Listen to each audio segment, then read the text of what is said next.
Horatius, a lay made about the year of the city 360. Lars Porson of Clusium by the 9 gods he swore, that the great house of Tarquin should suffer wrong no more. By the 9 gods he swore it, and named a trysting day, and bade his messengers ride forth, east and west and south and north to summon his array. East and west and south and north the messengers ride fast, and town and cottage have heard the trumpets blast. Shame on the false Etruscan who lingers in his home, while Porson of Clusium is on the march for Rome. The horsemen and the footmen are pouring in amain, from many a stately marketplace, from many a fruitful plain, from many a lonely hamlet which hid by beech and pine, like an eagle's nest, hangs on the crest of purple Apennine. From lordly Volaterrae, where scouts afar off fame told, piled by the hands of giants for godlike kings of old. From sea-girt Populonia, whose sentinels descry Sardinia's snowy mountain tops fringing the southern sky. From the proud mart of Pisa, queen of the western waves, where Rhine Massilia's trimaze, heavy with fair-haired slaves. From where sweet Clonus wanders through corn and vines and flowers, from where Cortona lifts to heaven her diadem of towers. Tall are the oaks whose acorns drop in dark Auster's rill. Fat are the stags that champ the boughs of the Ciminian hills. Beyond all streams Clitumnus is to the herdsman dear. Best of all pool the fowler loves, their grateful singing and mere. But now no stroke of woodsman is heard by Auster's rill, no hunter tracks the stag's green path up the Ciminian hill. Unwatched along Clitumnus grazes the milk-white steer, unharmed the waterfowl may dip in the Volsinian mere. This harvest of Horatium this year old men shall reap, this year young boys in Umbro shall plunge the struggling sheep. And in the vats of Luna this year the must shall foam round the white feet of laughing girls whose sires have marched to Rome. There be 30 prophets, the wisest of the land, who alway by Lars Porson both morn and evening stand. Evening and morn the 30 have turned the verses o'er, traced from the right on linen white by mighty seers of yore. And with one voice the 30 have their glad answer given. Go forth, Lars Porson, go forth, beloved of heaven. Go and return in glory to Clusium's royal dome, and hang round Nurse's altars the golden shields of Rome. And now hath every city sent up her tale of men, the foot are 80,000, the horse are thousands 10. Before the gates of Sutrium is met the great array. A proud man was Lars Porson upon the trysting day, for all the Etruscan armies were ranged beneath his eye, and many a banished Roman and many a stout ally. And with a mighty following to join the muster came the Tusculan Mamilius, prince of the Latian name. But by the yellow Tiber was tumult and affright. From all the spacious champaign to Rome took their flight.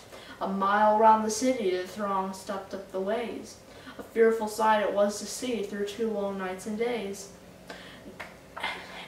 For aged folks on crutches and women great with child, and mothers sobbing over babes that clung to them and smiled, and sick men bore in litters high on the necks of slaves, and troops of sunburned husbandmen with reaping hooks and staves, and droves of mules and asses laden with skins of wine, and endless flocks of goat and sheep, and endless herds of kine, and endless trains of wagons that creaked beneath the weight of corn sacks and of household goods, choked every roaring gate. Now from the rock Tarpeian could the Wanburger spy the line of blazing villages red in the midnight sky. The fathers of the city, they sat all night and day, for every hour some horseman came with tidings of dismay. To eastward and to westward have spread the Tuscan bands, nor house, nor fence, nor dovecot in Crustumerium stands. Verbenna down to Ostia hath wasted all the plains. Astur hath strong Janiculum, and the stout guards are slain. Always in all the senate there was no heart so bold, but sore it ached and fast it beat when that ill news was told. Forthwith uprose the consul, uprose the fathers all. In haste they girded up their gowns and hied them to the wall. They held a council standing before the river gate. Short time was there, ye may well guess, for musing or debate. Outspake the consul roundly, the bridge must straight go down, for since Janiculum is lost, naught else can save the town. Just then a scout came flying, all wild with haste and fear. To arms, Sir Consul, Lars Porson is here. On the low hills to westward the consul fixed his eye, and saw the swarthy storm of dust rise fast along the sky. And near, fast and near, doth the red whirlwind come, And louder still, and still more loud, from underneath that rolling cloud is heard the trumpets worn up proud, the trampling and the hum. And plainly and more plainly now through the gloom appears, far to left and far to right, in broken gleams of dark blue light, the long array of helmets bright, the long array of spears. And plainly and more plainly above the glimmering line, now might ye see the banners of 12 fair cities shine.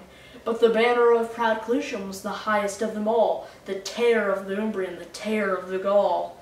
And plainly and more plainly now might the burghers know, by port and vest, by horse and crest, each wore like Lucamo. There Sunius of Horatium on whose fleet Rome was seen, and Astor of the fourfold shield, girt with the brand and Alcimede wield, Tolumnus with the belt of gold, and dark Varvina from the hold, by reedy Trasimene. Fast by the royal standard, o'erlooking all the war, Lars Porsena of Clusium sat in his ivory car. By the right wheel Romamilius, prince of the Latian name, and by the left fell Sextus, that wrought the deed of shame.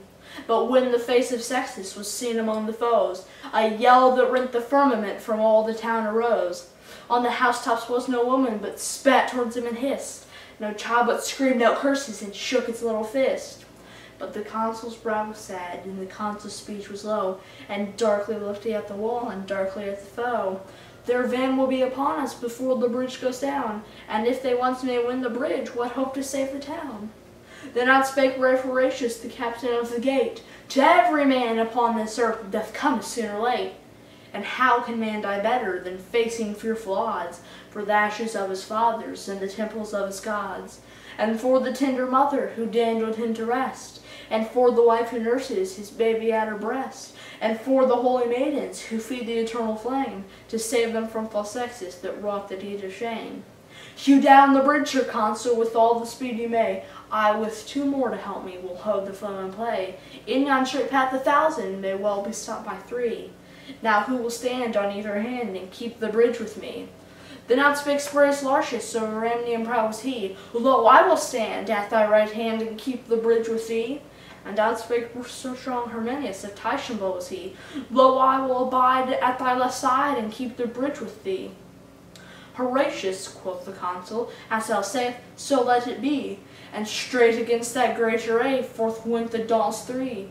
For Romans in Rome's quarrel spare neither land nor gold, nor son nor wife, nor limb nor life, in the brave days of old. Then none was for a party, then all were for the state. Then the great man helped the poor, and the poor man loved the great. Then lands were fairly portioned, and spoils were fairly sold. The Romans were like brothers in the brave days of old. But now Roman is to Roman more hateful than a foe, and the tribunes beard the high, and the fathers grind the low. As we wax hot in faction, in battle we wax cold.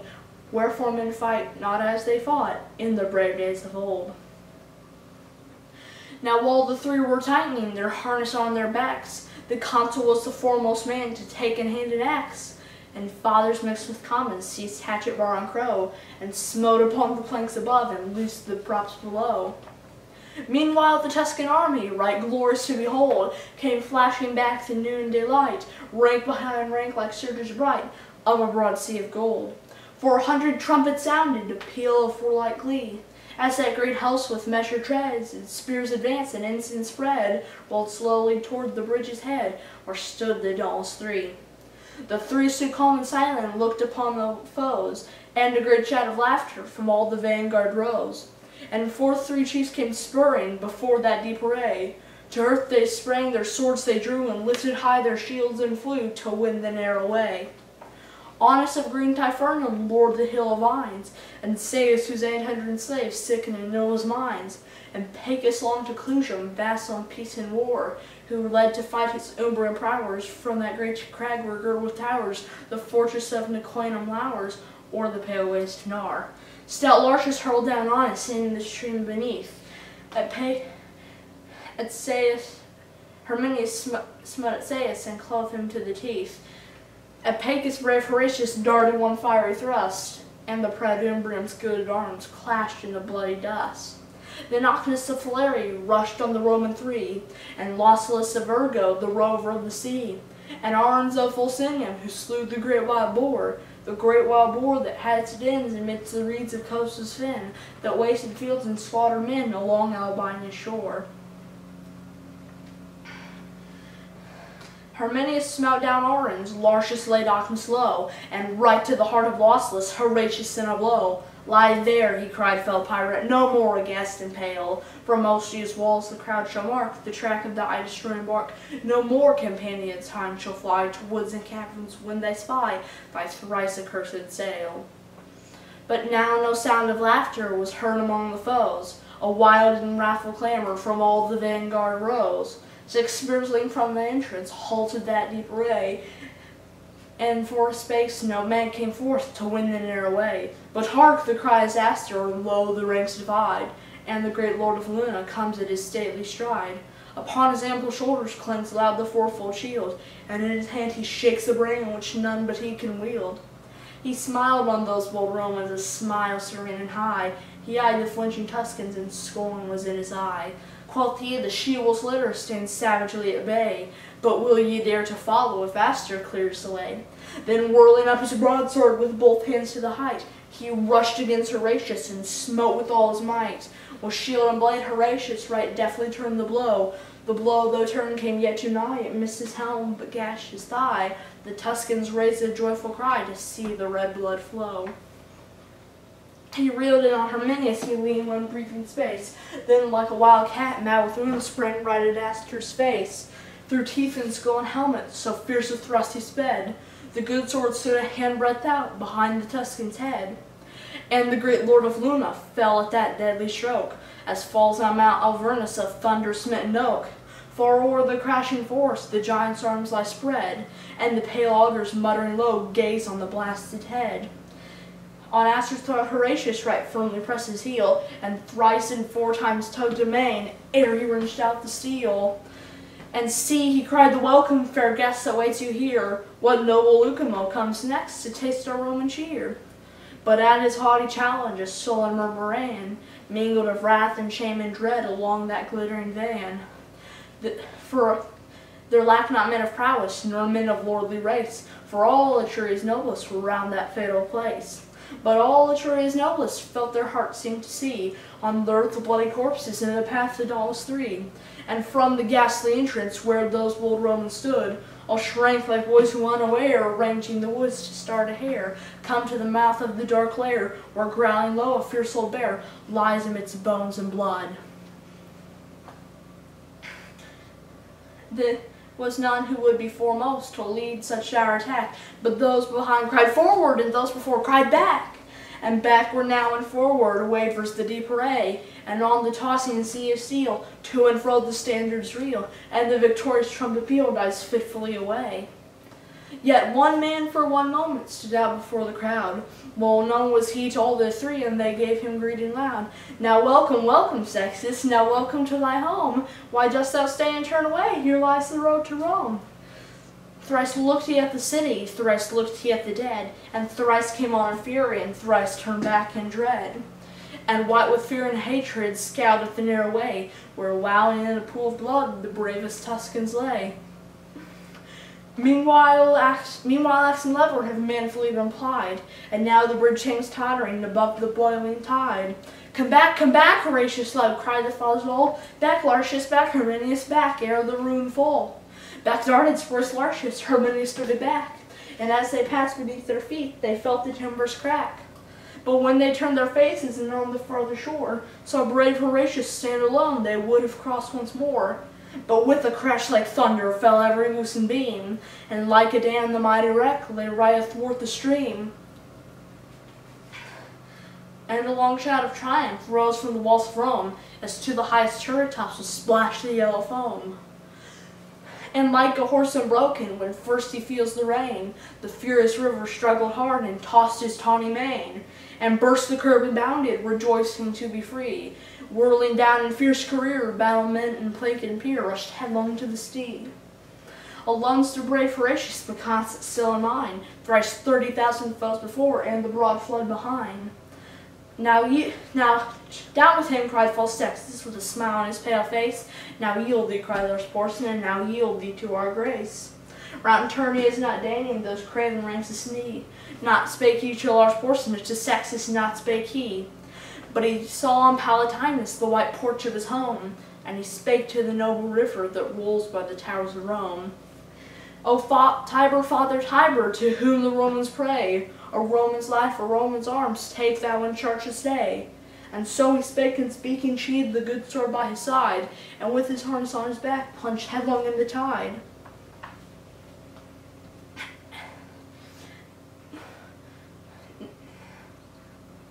No sound of joy or sorrow was heard from either bank,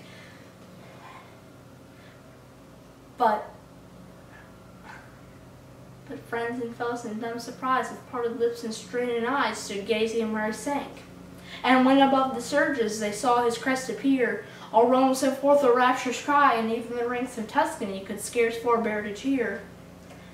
But fiercely ran the current, swollen high by months of rain, and fast his blood was flowing, and he was sore in pain, and heavy with his armor, and spent with changing blows, and oft they thought him sinking, but still again he rose. Never I ween did swimmer in such an evil case struggle through such a raging flood, safe to the landing place.